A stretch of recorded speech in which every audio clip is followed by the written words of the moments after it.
Hello student, मैं Rahul sir आप सभी विद्यार्थियों का हार्दिक स्वागत करता हूं। देखिए स्टूडेंट, हम लोग राजनीति शास्त्र में पार्ट नंबर 2 पढ़ रहे हैं, अध्ययन करने जा रहे। इसके पहले वाले लेक्चर में हमारे 2 पॉइंट हुए थे।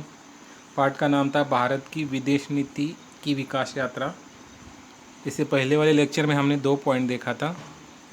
एक था विदेश नीति में अर्थ तथा महत्व देखा था हमने, और सेकंड पॉइंट जो था राष्ट्रीय हित संबंध, ये हमने देखा था।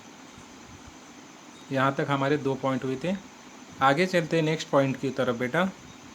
देखिए नेक्स्ट पॉइंट में विदेश नीति के बारे में क्या बोला गया है और नेक्स्ट पॉइंट कौन सा है। चलो फिर आगे चलते हैं।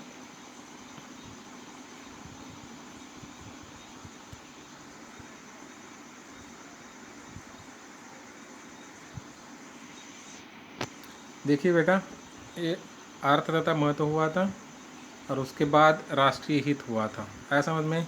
तो नेक्स्ट पॉइंट जो है वो पॉइंट हम लोग देखेंगे। देखिएगा नेक्स्ट पॉइंट आपका क्या है। नेक्स्ट पॉइंट में है राष्ट्रीय हित संबंध और विदेश नीति। अभी देखिएगा बेटा, राष्ट्र का हित और संबंध और विदेश नीति। राष्ट्र का हित किस तरीके से बना रहना चाहिए और जिस देश के साथ आप संबंध प्रस्तापित कर रहे हो उस देश की नीति, उस देश का व्यवहार, उस विदेश का व्यवहार किस तरीके से होना चाहिए, ये सबसे ज़्यादा मायने रखता है। ऐसा समझ में। तो ये पॉइंट है। पॉइंट की तरफ चलते हम लोग। पॉइंट में क्या बोला गया है। रक्षा और आर्थिक विकास के विषय में राष्ट्रीय हित है। अभी देखो, मैंने पहले ही बोला था कि जिस देश की रक्षा, जिस देश का आर्थिक, जिस देश के पास पूंजी है, जिस देश के पास पैसा है, वही अपने देश की जो रक्षा है वो रक्षा में पूरी तरीके से उतर पाएगा। क्योंकि पैसा रहेगा तो बेटा बहुत सारे टेक्नोलॉजी खरीद लेगा देश की सुरक्षा के लिए, देश की रक्षा करने के लिए। और जिस देश का अगर राष्ट्रीय हित अगर उनको बनाए रखना है तो सबसे ज़्यादा उस देश की रक्षा और आर्थिक विकास, रक्षा के ऊपर आर्थिक एक विकास जो है प्रस्तापित रहता है, मतलब डिपेंड रहता है। आया समझ में। और इसी के साथ जो राष्ट्रीय हित माना जाता है।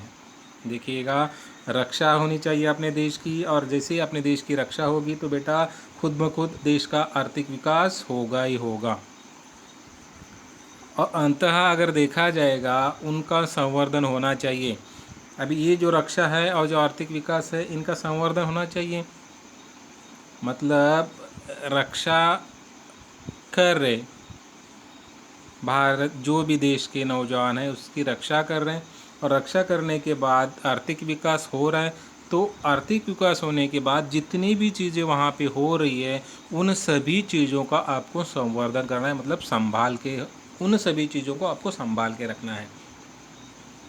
रक्षा से रिलेटेड जो भी रहेगी, आर्थिक विकास से रिलेटेड जो भी चीज़ें रहेगी, भारत की रक्षा होती है या और किसी देश की रक्षा होती है, तो रक्षा से डिपेंड जितनी भी सारी चीज़ें हैं, कौन कौन सी चीज़ें रहती है रक्षा से डिपेंड।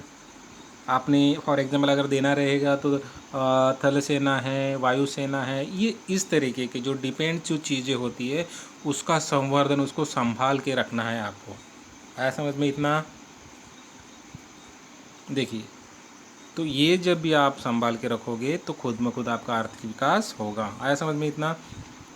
इस दृष्टि से अगर देखा जाएगा तो विदेश नीति बनाई जाती है, और इस दृष्टि से अगर देखा जाएगा तो सबसे ज़्यादा विदेश नीति इसी तरीके से बनाई जाती है। इसीलिए अगर देखा जाएगा तो राष्ट्रीय हित जो है और जो संबंध माने जाते हैं तो विदेश नीति उन्हें प्राप्त, देखो, जो राष्ट्रीय संबंध प्रस्तापित होने के बाद उसके जो उद्देश्य माने जाते हैं, तो ये उद्देश्य विदेश नीति क्या करती है बेटा, प्राप्त करती है। आया समझ में? अभी देखो कैसे प्राप्त करती है।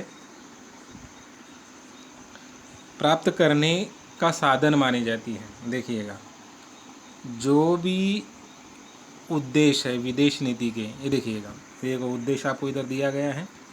देखो, विदेश नीति प्राप्त करने के लिए जो भी उद्देश्य माने जाते हैं और विदेश नीति उन्हें प्राप्त करने का साधन मानी जाती है। मतलब जो भी विदेश नीति में जितनी भी ज़्यादा चीज़ें आप यूज कर रहे हो और उन चीज़ों को अपने देश के महत्वपूर्ण साधन माने जाते हैं। क्या समझ में? अभी मैंने जैसे आपको साधन बताया था, रक्षा के रिलेटेड जो भी साधन बताया था, वो सभी साधन विदेश नीति को प्राप्त करने के लिए महत्वपूर्ण साधन है, इसीलिए उनको सबसे ज़्यादा महत्वपूर्ण साधन माने जाते हैं। परिस्थिति की ओर अगर देखा जाएगा, समय के अनुसार राष्ट्रीय उद्देश्यों में परिवर्तन होता है। देखो, है ना, परिस्थिति के अनुसार अगर देखा जाएगा तो राष्ट्रीय उद्देश्यों में भारत, जिस देश की जो परिस्थिति है उसी परिस्थिति में उद्देश्य डिपेंड होते हैं। अगर परिस्थिति बहुत कठिन है तो उस देश की जो उद्देश्य है उस परिस्थिति से रिलेटेड, उस परिस्थिति से मैच करने वाले जो उद्देश्य होते हैं, वैसे ही उद्देश्य प्रस्तापित किया जाता है। ऐसा समझें, मतलब होते रहते हैं, है ना। परिस्थिति अभी कैसी होगी उस देश की, क्योंकि आर्थिक विकास अगर ज़्यादा नहीं है तो उद्देश्य जो लक्ष्य है वो बड़े बड़े हम लोगों को सोचना है क्या, नहीं सोचना है। तो उद्देश्य हम लोगों को किस तरीके से होने चाहिए, अपनी परिस्थिति के अनुसार हम लोगों को उद्देश्य वहाँ पे डिपेंड करता है। आया समझ में? आगे देखिए क्या बोला गया है, उसी के अनुसार राष्ट्रीय हित संबंधों में परिवर्तन होते रहते हैं। उस उद्देश्यों से अगर देखा जाएगा तो राष्ट्रीय हित आपका जो भी है, आपके राष्ट्रीय हित बनाए रखने के लिए आपने जो भी संबंध प्रस्तापित किए गए थे अपने देश का हित बनाने के लिए, और वही संबंधों का हमेशा परिवर्तन होते रहता है बेटा।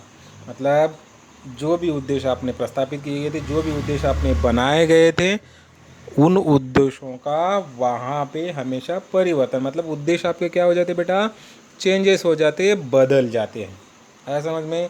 परिवर्तन होते हैं, नए उद्देश्य प्रस्तापित कर सकते हैं आप, नए उद्देश्य आप वहाँ पे लेकर आ सकते हैं, और इन परिवर्तनों का प्रतिबिंब विदेशी नीति में दिखाई देता है। देखो, जैसे आपने उद्देश्य चेंज किए, जैसे कि उद्देश्य चेंज करने के बाद देखिए, अगर आप किसी देश के साथ आपका व्यवहार चलने वाला है, मतलब विदेश नीति आप अपना रही हो और व्यवहार कर रहे हो, तो उस समय व्यवहार करते समय आपने उनके सामने कुछ उद्देश्य रखे, कुछ शर्तें रखी हैं, है ना।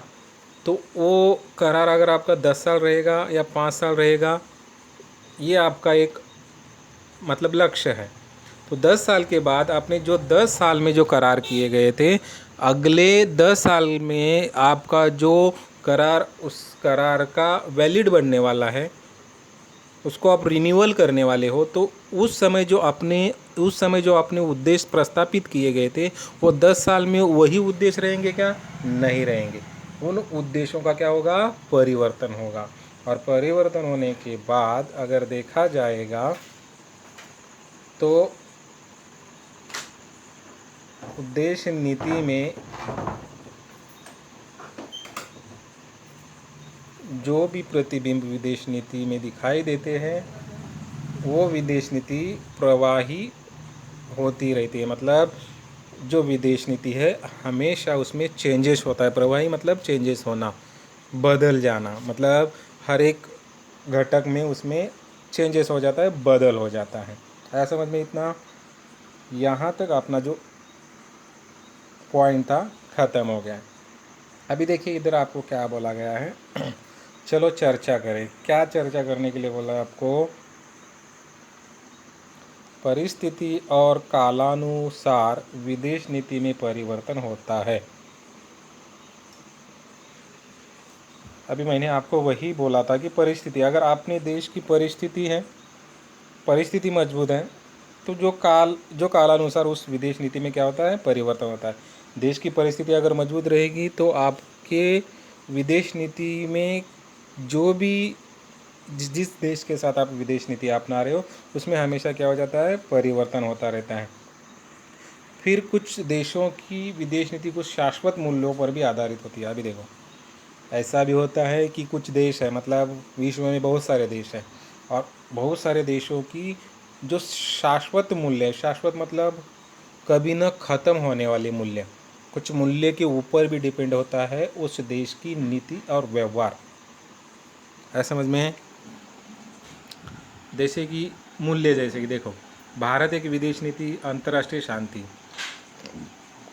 भारत एक देश है, तो भारत देश दूसरे देशों के साथ विदेश नीति करने के लिए अंतर्राष्ट्रीय शांति प्रस्तावित करता है। ये मूल्य है। मानवाधिकार ये मूल्य है।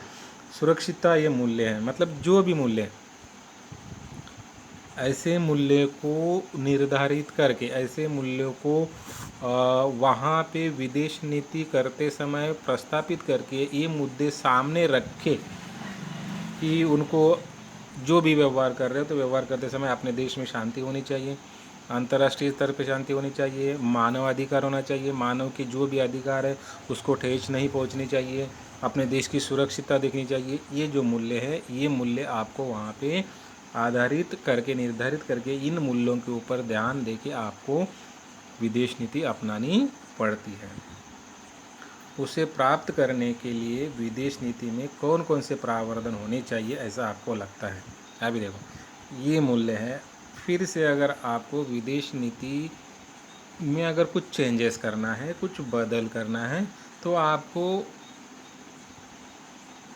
उस विदेश नीति में प्रावधान की तरह अगर देखा जाए, प्रावधान मतलब चेंजेस, अगर आपको और क्या चेंजेस करना है, आपको ऐसा और किन मूल्यों का उसमें समावेश होना चाहिए,